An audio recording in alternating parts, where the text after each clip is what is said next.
सावित्रीबाई फुले शिक्षण प्रसारक मंडळ संचालित शांतिनिकेतन प्राथमिक शाळा सातारा परिसर औरंगाबाद येथील सहशिक्षक मी M A. Mahajan. Subject mathematics, standard 6, lecture number 13, chapter number 10, topic name equations. हा पाठ आज आपण शिकणार आहोत. Equations.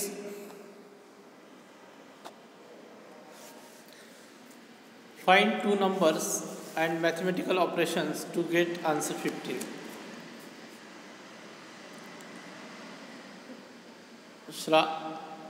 Sharwari says 5 into 3 gives 15 and 45 divided by 3 also gives 15. Shubhamkar says 17 minus 2 gives 15 and 5 added to 10 also gives 15. Teacher: very good. We see that the operations 5 into 3 and 17 minus 2 both give the same result. We write this as 5 into 3 equal to 17 minus 2.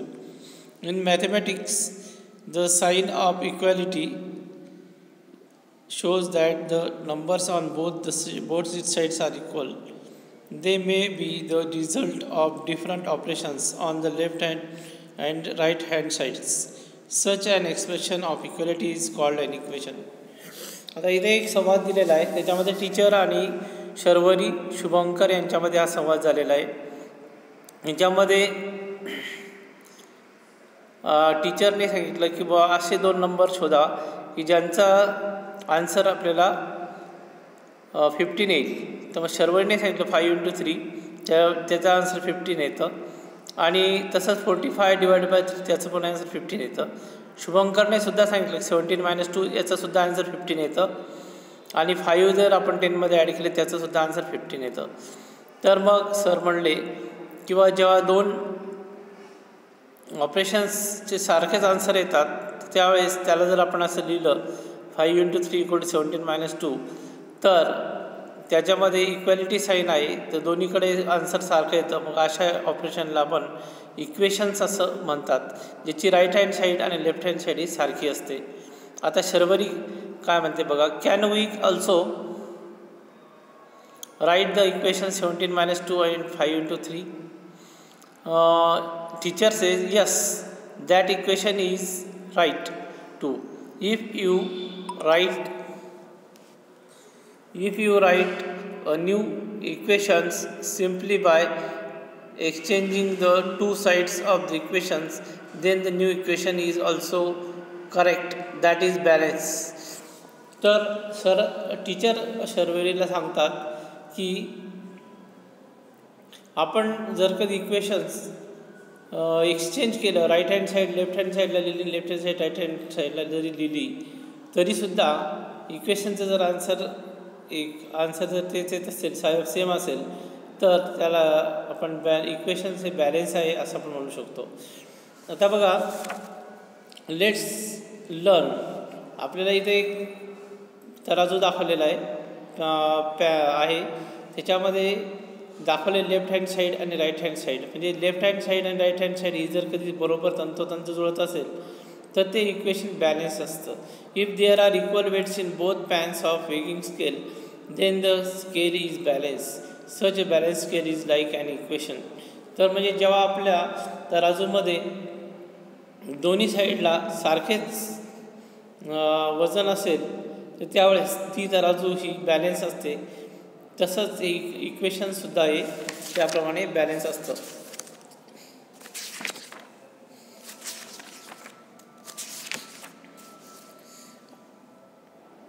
आता बघा, आपण practice set 26 सोडवणार आहोत. याच्यामध्ये प्रश्न दिलेला आहे. Different mathematical operations are given in the 2 rows below. Find out the numbers you get in each operation and make equations. तर वेगवेगळे मॅथमॅटिकल ऑपरेशन्स दिलेले म्हणजे मल्टिप्लिकेशन, ॲडिशन, सबट्रॅक्शन, अशा प्रकारचे डिव्हिजन यासारखे मॅथमॅटिकल ऑपरेशन इथं खाली दिलेले आहे 2 रोमध्ये.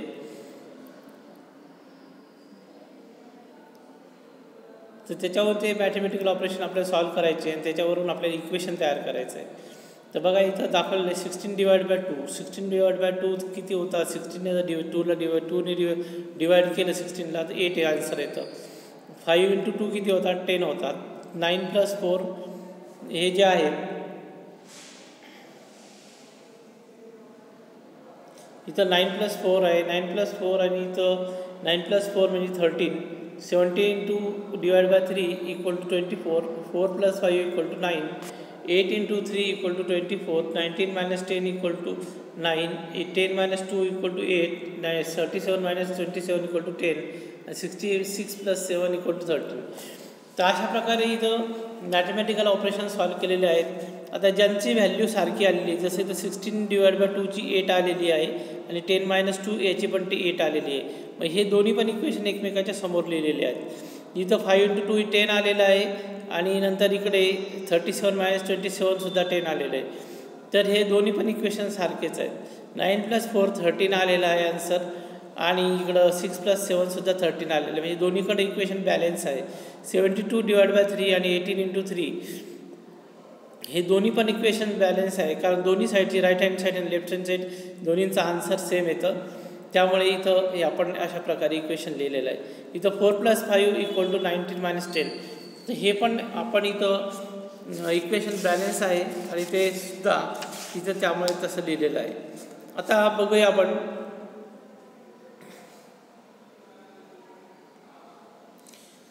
the solution of an equation. In the picture above, the distance between the house and the school is seen to be 300 meter. On the same straight road, there is a shop between the school and the house. The distance between the shop and the house is 190 meter. What is the difference between the school and the shop? आता school आणि शॉपमध्ये किती अंतर असेल?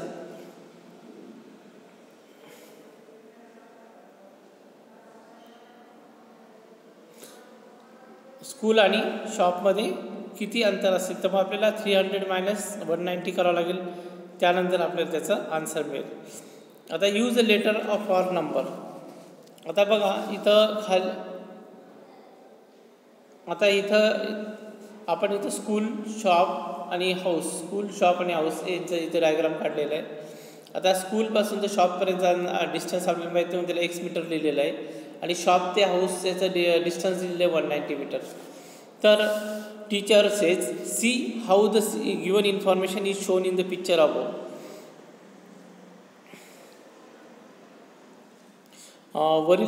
वरील चित्रामध्ये बघा की दिलेली माहिती ही कशा प्रकारे दाखवलेली आहे. तर Sujata said sir why is the distance from the shop to the school shown as x.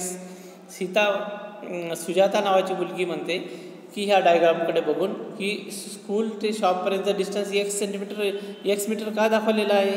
Teacher says instead of writing the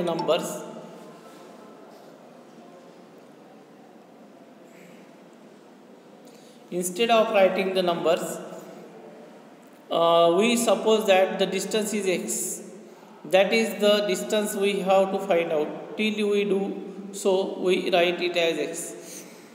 आपण एखादा नंबर लिहिण्याऐवजी तिथं x हे डिस्टन्स लिहिलेलं आहे, कारण ते आपल्याला शोधून काढायचं आहे अजून की किती अंतर आहे. तर स्कूलपासून तर शॉपपर्यंतचा डिस्टन्स किती आहे शोधायचं आहे, म्हणून त्याला आपण x असं याने लिहिलेलं आहे.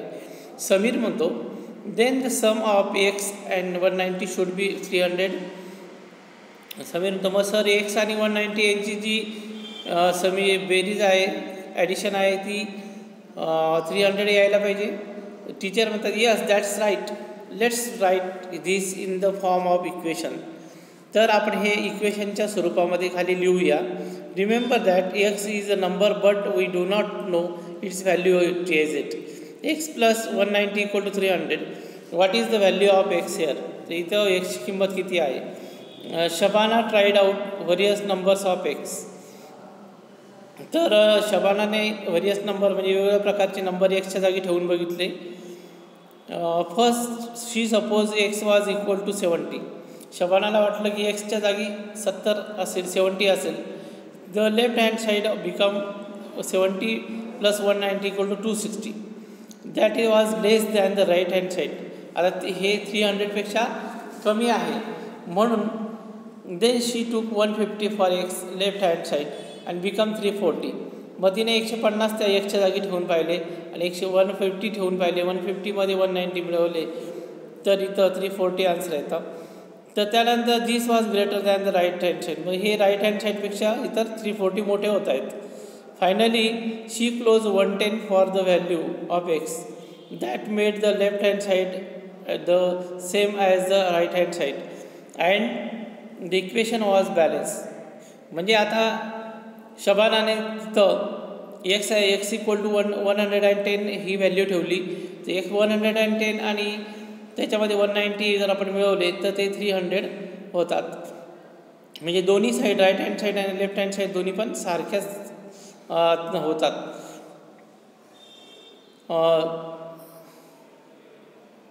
It means that the value of x or distance between the shop and the school was 110 meter. In an equation, a letter is sometimes used in place of numbers. कधी कधी लेटर पण लिहिलं जातं नंबरच्या जागी. A value for the letter has to be found that will make the equation balance. Such a letter is called variable. तर असे जे लेटर असतात की ज्यांची व्हॅल्यू बदलत असते तर याला व्हेरिएबल असं म्हणतात. The value of the variable which balances और satisfies the equation is called the solution of the equation. की जी व्हॅल्यू म्हणजे व्हेरिएबलची जी किंमत येते व्हॅल्यू येते तिच्यामुळं इक्वेशन हे बॅलन्स होतं. त्याला आपण त्याचं सोल्युशन असं म्हणतो. To solve an equation is to find the value of the variable in the equation or to find the solution of the equation. In the example above, the solution to the equation x plus 90 equal to 300 is 110. तर बघा वरील एक्झाम्पलमध्ये the solution to the equation x plus 90 equal to 300 is 110. म्हणजे वरील एक्झाम्पलमध्ये त्याचा answer जे आलेला आहे ते एक्सचं ते आलेलं आहे 110. Solving and equation. आपण इक्वेशन कशा प्रकारे सॉल्व करतो ते बघूया. Teacher says how can we find the weight of guava in terms of bors. John says if we remove 3 bors from each of the pans they remain balanced and then we can see that one goa weighs 4 boards. Teacher शिक्षक म्हणतात की आपण बोरच्या तुलनेमध्ये गोवाची वजन कसं शोधू शकतो. तर जॉन सांगतो आपण जर कधी 3 बोर कमी केले पॅनमधले तर ती तराजू बॅलन्स राहील. ती वी कॅन सी दॅट 1 गोवा वेग्स 4 बोर. म्हणजे आपल्याला असं समजतं की एका गोवामध्ये 4 बोर बसतात. तर अशा प्रकारे आपण ते बॅलन्स करू शकतो. टीचर म्हणतात excellent you found the right operation. Teacher तू बरोबर अगदी अचूक उत्तर काढलं आहे. When solving an equation with one variable, we carry out the same operation on both sides of equation to obtain simple balanced equation. ज्यावेळेस आपल्याला आपण इक्वेशन सोडवत असतो ज्यावेळेस एक व्हेरिएबल असतो त्यावेळेस आपण एक कॅरी आउट करतो same operation on both sides. मग आपल्याला दोन्ही साईडला सुद्धा सारखंच ऑपरेशन घ्यावे लागतात. Because if the first equation is balanced, then the new one obtained in this way is also balanced. If the first equation is balanced, then the new one obtained in this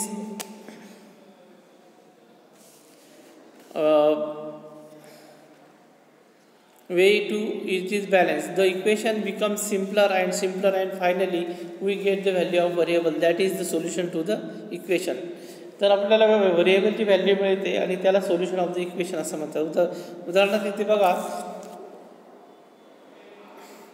x plus 3 equal to 7, x plus 3 minus 3 equal to 7 minus 3, x plus 0 equal to 4, x equal to 4. Let us take second look of the previous operation. X plus 190 equal to 300, x plus 190 minus 190 equal to 300 minus 190, x plus 0 equal to 100, x equal to 110.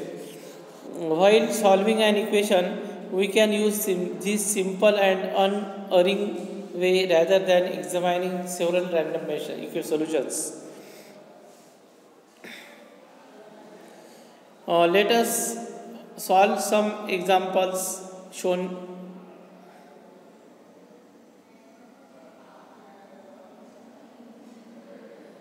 Using equations.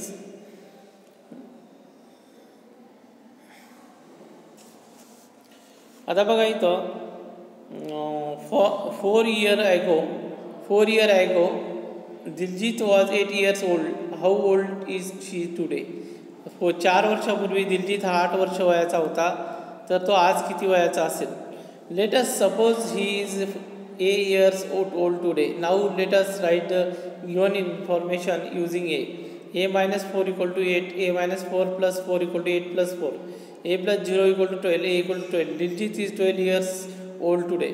म्हणजे दिलजीत हा 12 वर्ष वयाचा आज आहे. आता दुसरं example दिलं आहे बघा, second example. Jasmine has some money, mother give her 7 rupees. जॅस्मिनकडे काही पैसे आहेत आणि आईने तिला 7 रुपीज दिलेत. Jasmine now has 10 rupees. How much did he have to start with. जॅस्मिनकडे जर आता 10 रुपीज झाले तर जॅस्मिनकडे सुरुवातीला किती रुपये होते? Let us suppose Jasmine has y rupees. आपण समजूया जॅस्मिनकडे वाय रुपये होते, म्हणजे y plus 7 equal to 10. Y plus 7 minus 7 equal to 10 minus 7. म्हणजे दोन्ही साईडला, right hand side left hand साईडला आपण 7ने सबट्रॅक्टिंग 7 फ्रॉम बोथ साईड्स केलेलं आहे. y plus 0 equal to 3, y equal to 3. It means that Jasmine had 3 rupees to start with. याचा अर्थ जॅस्मिनला 3 रुपये तिच्याकडे सुरुवातीला होते. आता बघा पुढचं एक्झाम्पल दिलं आहे. There are some pedas in box. If some children are given 2 pedas each, the pedas would be enough for 20 children. How many pedas are there in the box. एका बॉक्समध्ये काही पेढे ठेवलेले आहेत, तर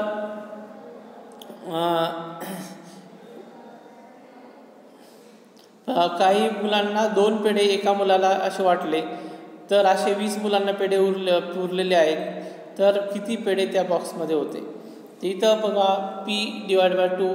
late us total number of pedas be p divided by 2 equal to 20. p by 2 into 2 equal to 2 into 2, 20 into 2. म्हणजे इथं दोन्ही साईडला आपण 2 ने मल्टिप्लाय केलेलं आहे. p equal to 40. Therefore there are 40 pedas in the box. याचा अर्थ इथं 40 पेढे आहेत बॉक्समध्ये. Example 5 chocolates cost 25 rupees. याचा अर्थ 5 चॉकलेटची किंमत 25 रुपये आहे. How much does one cost. तर एका चॉकलेटची किंमत किती असेल? If 1 chocolate cost k rupees, 5k equal to 25, 5k upon 5 equal 25 upon 5 equal to k equal to 5. Therefore 1 chocolate cost 5 rupees. त्याचा अर्थ एका चॉकलेटची किंमत 5 रुपये आहे. Now I know. आता आपल्याला माहिती आहे की if the same operation is carried out on both sides of equation every time, the equation remains balanced. When any of the following operations are carried out on an equation, the equation remains balanced. जर कधी आपलं when any of the following operation are carried out on an equation, the equation remains balanced. म्हणजे equation हे दोन्ही साईडला balance असतं.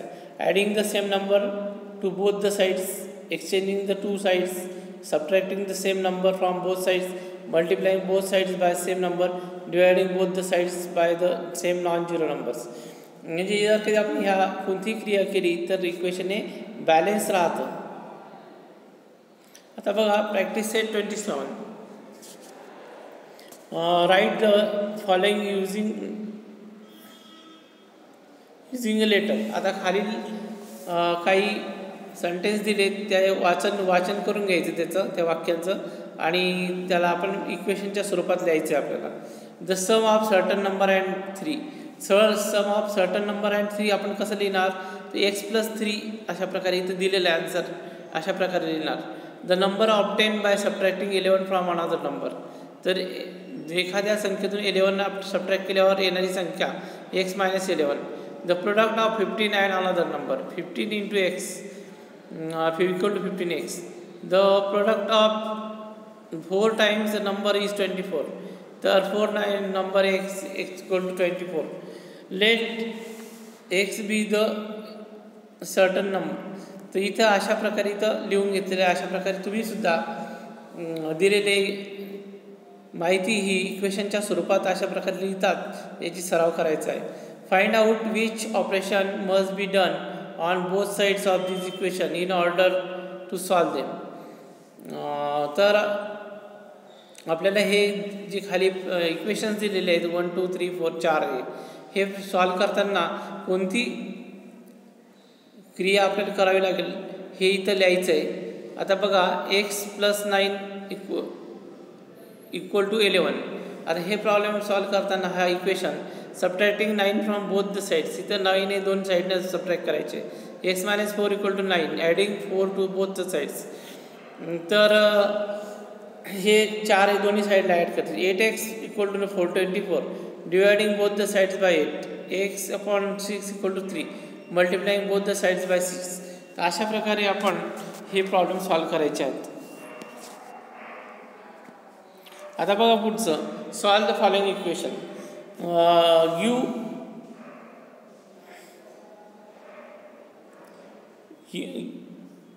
given below are some equations and values of variables. Are these values of the solutions to those equations? तर आता इथं equation दिलं आहे, इक्वेशन समोर व्हेरिएबलची व्हॅल्यू दिलेली आहे. तर तिचे व्हॅल्यू बरोबर आहे का नाही हे इथं फक्त सोल्युशनमध्ये लिहायचं आहे.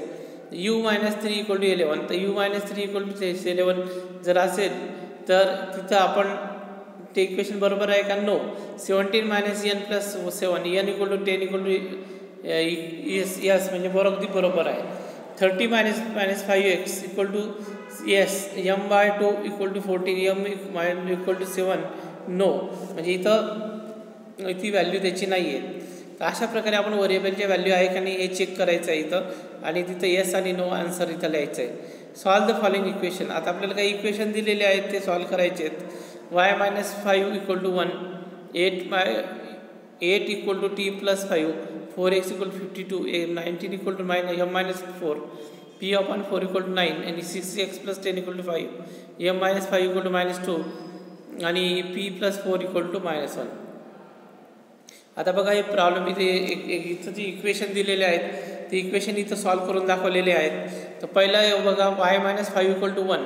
तर y-5 + 5 इक्वल टू 1 + 5 म्हणजे दोन्ही साईडला 5 प्लस केले आणि y इक्वल टू 6 हे याचा आन्सर आलेलं आहे. सेकंड बघा आता 8 equal to t+5 t+5 equal to 8 t+5 equal to -5 equal to 8 - 5 t equal to 3. तर t इक्वल टू 3 हे त्याचा आन्सर आहे. 4x equal to 52 4x/4 equal to 52/4. तर x equal to 13 19 equal to m-4 19 + 4 equal to m-4 + 4 23 equal to m+4 m equal to 23. अशा प्रकारे इथं answer लिहिलेला आहे. आता फिफ्थ नंबर बघा p/4 equal to 9 p/4 × 4 equal to 9 × 4 p equal to 36 x+10 equal to 5 x+10 - 10 equal to 5 - 10 म्हणजे इथं x equal to -5 हे या इक्वेशनचा आन्सर आलेलं आहे. त्याच्यानंतर m-5 equal to -12 m-5 + 5 equal to -12 + 5 equal to -7 म्हणजे m इक्वल टू -7 इथं आन्सर आलेलं आहे. p+4 equal to -1 p+4 - 4 equal to -1 -4 म्हणजे p इक्वल टू -5 हे याचं इथं आन्सर आलेलं आहे. आता फिफ्थ नंबरचं काही रिटर्न वर्ड प्रॉब्लेम आहेत बघूया. वर्ड प्रॉब्लेम कसे सॉल्व केलेले तर write the given information as equation and find it solution. म्हणजे इन्फॉर्मेशन दिलेली तिथं आपल्याला इक्वेशन तयार करायचे आणि ते सॉल्व करायचं आहे. Harba own some sheeps after selling 34 of them in the market he still have 176 sheep. How many sheep did हरबा have at first? तर हरबाकडे काही मेंढ्या होत्या सुरुवातीला, त्यांनी 34 मेंढ्या विकल्या आणि त्याच्यानंतर त्याच्याकडे 176 मेंढ्या राहिल्या, 176 मेंढ्या राहिल्या. तर हरबाकडे सुरुवातीला किती मेंढ्या होत्या हे आपल्याला इथं काढायचं आहे. तर बघा, द लेटर हरबा ओन एक शिप, म्हणजे हरबाकडे एक शिप होत्या, म्हणजे एक्स शिप्स होत्या, मेंढ्या होत्या, हे आपण गृहीत धरूया. आफ्टर सेलिंग 34 शिप्स, आपण 34 मेंढ्या विकल्यानंतर ही हॅड एक्स मायनस 34, म्हणजे इथं इक्वेशन तयार झालं. X minus 34 sheep left with him, म्हणजे त्याच्याकडे एक्स मायनस 34 मेंढ्या राहिल्या. तर त्या किती होत्या? If this is to be 176, म्हणजे एक्स मायनस 34 इक्वल टू 176 असं इक्वेशन आपण तयार करून घेतलेलं आहे. मग हे इक्वेशन सॉल्व करण्यासाठी आपल्याला दोन्ही साईडला हे 34 ॲड करावं लागेल. X minus 34 plus 34 equal to 176 plus 34, x equal to 210. म्हणजे हरबा हॅड 210 शिप्स ॲट फर्स्ट, म्हणजे हरबाकडे 210 मेंढ्या होत्या सुरुवातीला. आता सेकंड एक्झाम्पल बघा. सेकंड एक्झाम्पल दिलं आहे, Sakshi prepared some jam at the home and filled it in bottle. साक्षीने घरी जाम तयार केलेला आहे आणि जिथे ती बॉटलमध्ये ते भरलेलं आहे. After giving away seven of the bottles to her friend, she still has 12 for yourself.